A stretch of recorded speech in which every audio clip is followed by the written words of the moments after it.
Swastiastu. Assalamualaikum warahmatullahi wabarakatuh. Shalom, namo buddhaya, salam harmoni.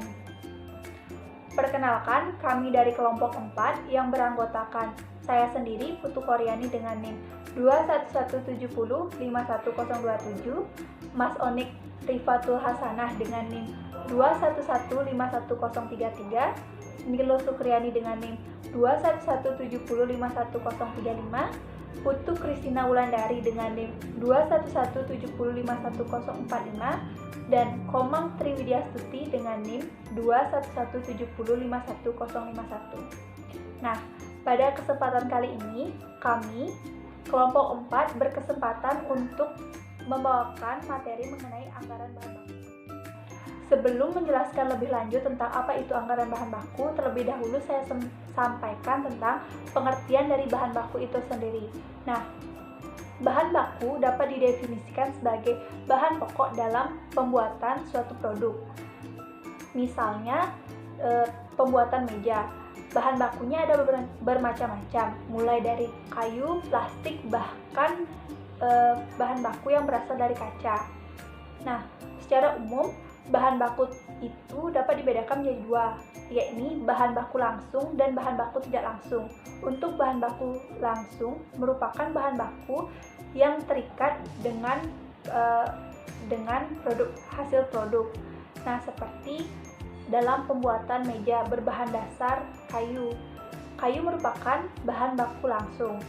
Selanjutnya ada bahan baku tidak langsung. Bahan baku tidak langsung itu dapat didefinisikan sebagai bahan baku penunjang dalam pembuatan suatu produk. Misalnya dalam pembuatan meja berbahan dasar kayu, bahan penunjang yang dibutuhkan yakni antara lain paku, amplas, cat, dan lain sebagainya.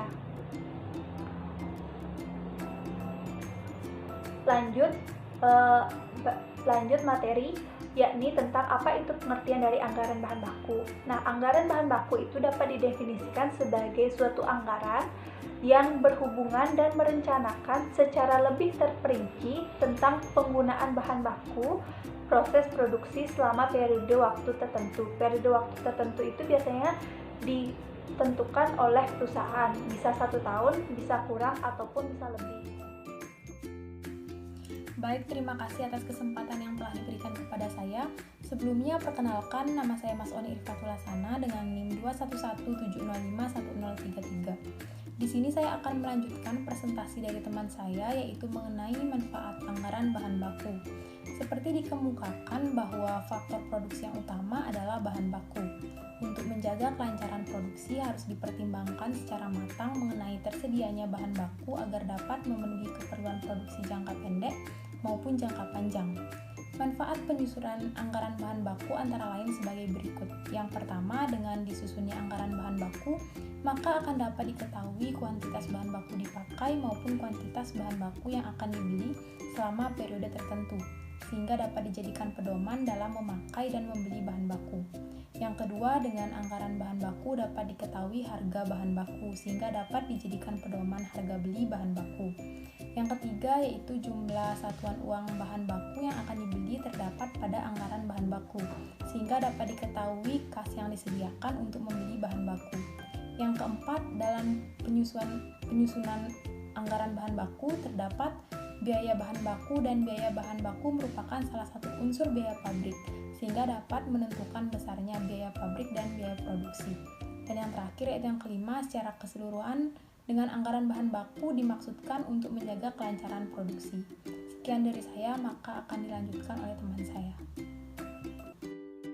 Perkenalkan, saya Nilo Sukriani dengan NIM 21170511035. Di sini saya akan melanjutkan presentasi dari teman saya mengenai faktor yang mempengaruhi anggaran bahan baku. Adapun faktor-faktor yang mempengaruhi anggaran bahan baku diantaranya, yang pertama, faktor anggaran produksi. Fluktuasi kuantitas anggaran produksi akan mempengaruhi tinggi rendahnya anggaran bahan baku. Semakin besar produksi yang dianggarkan, semakin besar bahan baku yang disediakan. Sebaliknya, makin kecil produksi yang dianggarkan, maka semakin kecil pula bahan baku yang dianggarkan. Yang kedua, faktor harga beli bahan. Semakin tinggi harga beli bahan baku, semakin tinggi persediaan bahan baku yang direncanakan. Sebaliknya, semakin rendah harga bahan baku, semakin rendah pula persediaan bahan baku yang direncanakan. Yang ketiga, faktor biaya penyimpanan bahan baku di gudang dalam hubungannya dengan biaya ekstra yang dikeluarkan akibat kehabisan persediaan. Apabila biaya penyimpanan bahan baku di gudang lebih kecil dibandingkan dengan biaya ekstra yang dikeluarkan akibat kehabisan persediaan, maka perlu persediaan bahan baku yang besar. Sebaliknya, apabila penyimpanan bahan baku lebih besar dibandingkan dengan biaya ekstra akibat kehabisan persediaan, maka bahan baku yang direncanakan kecil. Yang keempat, faktor ketepatan pembuatan standar pemakaian bahan baku. Semakin cepat standar bahan baku yang dibuat, semakin kecil persediaan bahan baku yang direncanakan. Sebaliknya, bila pemakaian bahan baku semakin sulit untuk direncanakan, maka perencanaan persediaan bahan baku semakin besar. Yang kelima, faktor ketepatan penyerahan bahan baku yang dipesan. Apabila levelancer tepat waktu dalam menyerahkan bahan baku yang dipesan, maka semakin kecil persediaan bahan baku yang direncanakan. Sebaliknya, apabila penyerahan bahan baku yang dipesan tidak tepat waktu, maka persediaan bahan baku yang direncanakan semakin besar. Dan yang terakhir, yang keenam, yaitu faktor kuantitas bahan baku tiap kali pesan. Bila jumlah bahan baku yang dipesan besar, maka persediaan bahan baku yang direncanakan juga besar. Sebaliknya, apabila jumlah bahan baku yang dipesan tiap kali pesan kecil, maka persediaan yang direncanakan juga kecil. Sekian pembahasan materi dari saya. Untuk materi selanjutnya akan dibawakan oleh teman saya.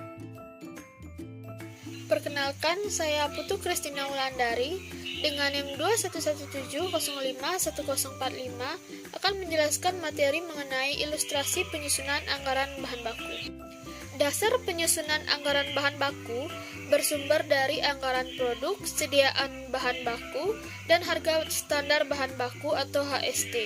Rumus yang dapat digunakan untuk menyusun anggaran bahan baku yaitu misalnya XX unit dikali dengan XX rupiah, maka hasilnya menjadi XX sekian rupiah. Nah, misalkan perusahaan kecap asli pada tahun 2016 bermaksud menyusun anggaran bahan baku dengan data yaitu anggaran produk setahun 182 unit produk jadi, kemudian kuantitas standar bahan baku dipakai per unit produk 2 ons KSBB, kemudian harga standar bahan baku per ons yaitu Rp160 HST, kemudian anggaran sediaan bahan baku akhir yaitu 65 ons. Sediaan bahan baku awal 26 ons. Nah, dari data tersebut dapat dihitung kuantitas standar bahan baku dipakai atau KST, atau bahan baku dipakai yang dianggarkan setahun yaitu sebanyak 182 unit dikali dengan 2 ons, maka hasilnya menjadi sebesar 364 ons. Nah, setelah itu dapatlah disusun anggaran bahan baku seperti pada tabel 1 di samping ini. Biaya bahan baku standar per unit produk, misalkan untuk memproduksi kecap diperlukan beban baku berupa kedelai dan gula merah. Untuk memproduksi per botol kecap diperlukan kuantitas standar bahan baku yaitu KSBB berupa kedelai dan gula merah seperti pada kedua tabel merah di sebelah kiri ini.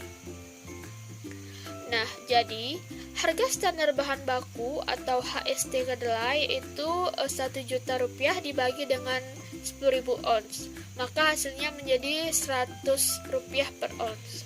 Kemudian harga standar bahan baku atau HST gula merah yaitu Rp480.000 dibagi dengan 8.000 ons, maka hasilnya menjadi Rp60 per ons.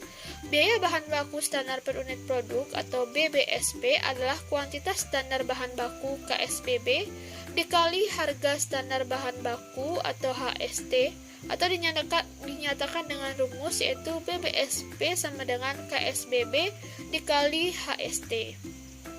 Nah, dari contoh kuantitas standar bahan baku dan harga standar bahan baku atau HST seperti yang telah dikemukakan terdahulu, maka dapat dibuat biaya bahan baku standar per unit produk seperti tabel di samping kanan tersebut.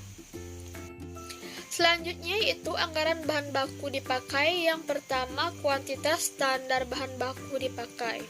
Nah, Kuantitas standar bahan baku dipakai disusun berdasarkan anggaran produk ditambah dengan data kuantitas standar bahan baku per unit produk atau KSBB.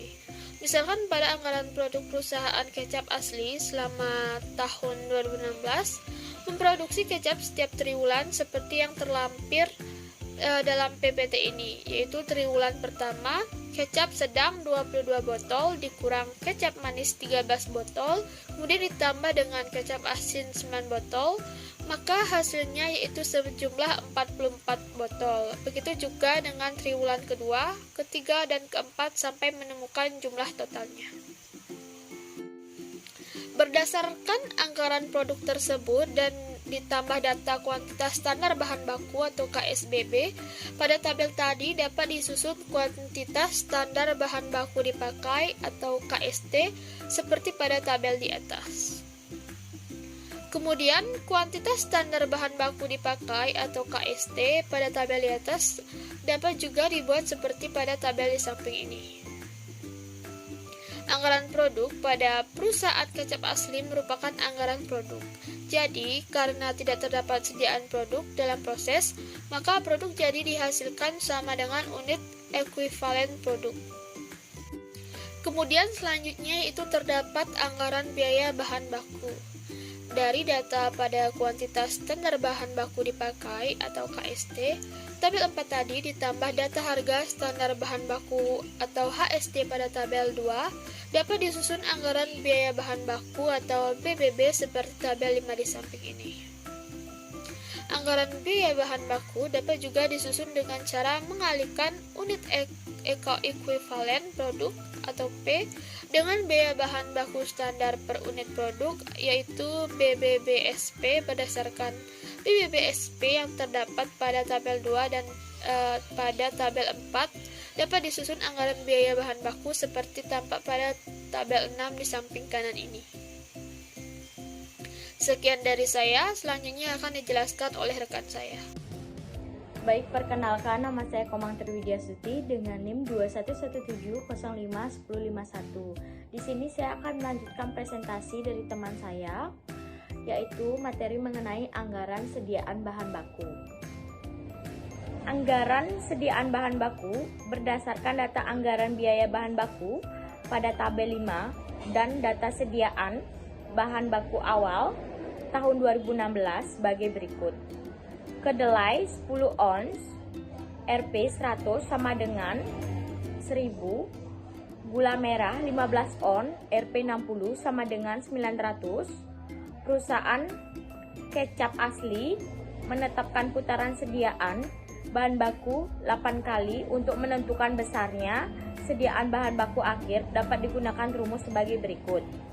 SBBX dalam RP sama dengan BBBB per TP SBB X2 min SBBA. SBBX sediaan bahan baku akhir, BBB biaya bahan baku, SBBA sediaan bahan baku awal, TPSBB tingkatan putaran sediaan. Dari data tersebut dapat dibuat anggaran sediaan bahan baku akhir seperti tabel 7. Sediaan bahan baku akhir SBBX dalam kuantitas ons diperoleh dari perhitungan sebagai berikut. SBBX dalam RP dibagi HST, misalnya kuantitas sediaan bahan baku akhir SBBX kedelai triwulan 1 RP 875 dibagi RP 100 sama dengan 8,75 ons, atau SBBX dalam kualitas sama dengan KST per TPSBB kali 2 min SBBA. SBBX dalam kualitas sama dengan 75 dibagi 8 dikali 2 sama dengan 100,75 ons. Anggaran belian bahan baku. Untuk menyusun anggaran belian bahan baku diperlukan data anggaran biaya bahan baku dan anggaran sediaan bahan baku dengan rumus sebagai berikut. Belian bahan baku sama dengan sediaan bahan baku akhir tambah biaya bahan baku kurang sediaan bahan baku awal berdasarkan anggaran biaya bahan baku pada tabel 5 dan data anggaran sediaan bahan baku akhir pada tabel 7, ditambah data sediaan bahan baku awal, kemudian dapatlah disusun anggaran belian bahan baku seperti tabel 8. Laporan belian bahan baku, misalkan anggaran belian bahan baku bulan Februari tahun 2016 pada perusahaan kecap Ali dibandingkan dengan laporan belian bahan baku realisasi bagian pembelian membuat laporan belian N bahan baku bulan Februari 2016 seperti tabel 9. Persentase realisasi dalam ONS kolom 7 dan realisasi dalam RP kolom 9 yang terdapat pada tabel 8 sampai 9 diperoleh dengan cara data kolom 6 dibagi data kolom 2 menghasilkan persentase realisasi dalam ONS kolom 7, sedangkan untuk memperoleh persentase realisasi dalam RP kolom 9 dengan cara data kolom 8 dibagi data kolom 3. Tampak pada tabel 8 sampai 9 kolom 7 kedelai 66% dan kolom 9 65%. Hal ini menunjukkan terdapat penghematan harga kedelai 1%. Sebaliknya gula merah kolom 7 sebesar 62% dan kolom 9 sebesar 63%. Hal ini berarti terdapat pemborosan harga gula merah 1%. Pemborosan harga gula merah tersebut tentu saja tidak dapat dibenarkan terkecuali tidak mengganggu arus kas dan dalam keadaan darurat. Anggaran kas keluar untuk beli bahan baku. Bila beli bahan baku seluruhnya dibayar tunai, maka anggaran kas keluar untuk beli bahan baku sama dengan anggaran belian bahan baku, sehingga tidak perlu lagi membuat anggaran kas keluar untuk beli bahan baku. Akan tetapi bila syarat beli bahan baku sebagian tunai dan sebagian lagi kredit atau seluruhnya kredit, maka dibuat lagi anggaran kas keluar untuk beli bahan baku dan juga dibuat anggaran utang usaha. Misalkan syarat belian 80% tunai dan 20% lagi dibayar triwulan berikutnya. Berdasarkan data anggaran belian bahan baku pada tabel 8 sampai 8 dapat dibuat anggaran kas keluar untuk beli bahan baku seperti tabel 10 berikut. Baik, sekian dari presentasi kelompok kami. Bila ada salah kata, mohon dimaafkan. Saya tutup dengan Parama Santi. Om Santi Santi Santi.